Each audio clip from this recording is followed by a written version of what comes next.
Assalamualaikum warahmatullahi wabarakatuh. Perkenalkan, nama saya Windy Berliana Dwi Putri, mahasiswi jurusan Kehutanan Fakultas Pertanian Universitas Mataram. Dengan nomor induk mahasiswa C1L019102. Di sini saya akan menjelaskan mengenai pengembangan jasa lingkungan dalam pengelolaan daerah aliran Sungai Tondano. Pengembangan jasa lingkungan memiliki dua pendekatan. Yang pertama, pendekatan ekosistem, dan yang kedua, identifikasi aktor-aktor ekonomi. Pendekatan ekosistem. Ekosistem das tersebut menghasilkan jasa lingkungan, antara lain adalah sumber daya air, biodiversitas flora dan fauna, penambat karbon, rekreasi dan penelitian bagi perkembangan ilmu pengetahuan. Indikator utama kesehatan suatu ekosistem das adalah kondisi karakteristik hidrologis berupa debit dan volume air, sedimentasi dan kualitas kimiawi sumber daya air baik berupa fisik, kimia maupun biologi yang terdapat di badan-badan air seperti sungai, danau, dan waduk. 2. Identifikasi aktor-aktor ekonomi. Pendekatan ekonomi dilakukan dengan terlebih dahulu mengidentifikasi aktor-aktor ekonomi yang terlibat dan perilakunya baik yang berada di das wilayah hulu maupun di wilayah hilir dalam penggunaan jasa lingkungan. Penentuan nilai ekonomi sumber daya alam merupakan hal yang sangat penting sebagai bahan pertimbangan dalam mengalokasikan sumber daya alam yang semakin langka, sebagai rekomendasi tertentu pada kegiatan perencanaan pengelolaan. Metode penilaian sumber daya alam dan lingkungan berdasarkan kurva permintaan dan berdasarkan non-kurva permintaan. Yang pertama ada berdasarkan kurva permintaan. Salah satu pendekatan kurva permintaan atau demand curve approach adalah metode willingness to pay atau WTP atau kesediaan untuk membayar, yaitu kesediaan individu untuk membayar terhadap suatu kondisi lingkungan atau penilaian terhadap sumber daya alam dan jasa alami dalam rangka memperbaiki kualitas lingkungan.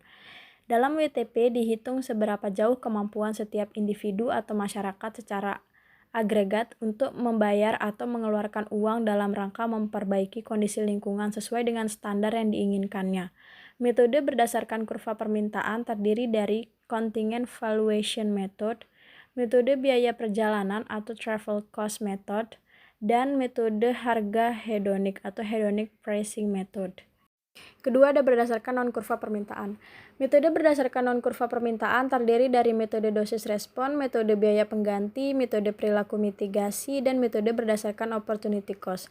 Dalam WTP, surplus konsumen adalah selisih dari harga yang bersedia dibayarkan konsumen dengan harga aktual yang dibayarkan.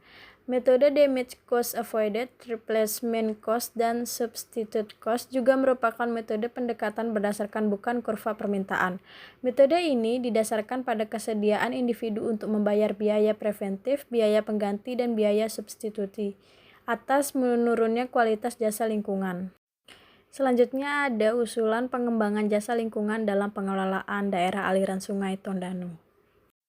1. Kelembagaan. Kelembagaan yang menangani pengembangan jasa lingkungan atau PJL di Provinsi Sulawesi Utara adalah Tim PJL Sulawesi Utara yang ditunjuk berdasarkan surat keputusan Gubernur Sulawesi Utara dengan komposisi dan mekanisme kerja sebagaimana pada lampiran.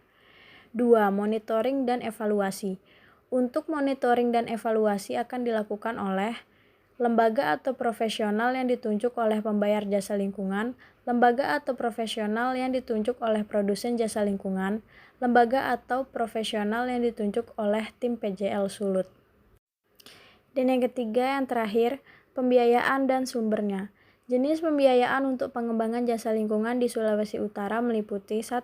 Penguatan kelembagaan, 2. Sosialisasi, 3. Identifikasi pemanfaat dan penyedia jasa lingkungan, 4. Konsolidasi hulu hilir, 5. Transaksi, 6. Kajian pengembangan PJL, 7. Regulasi PJL Sulut atau Perda.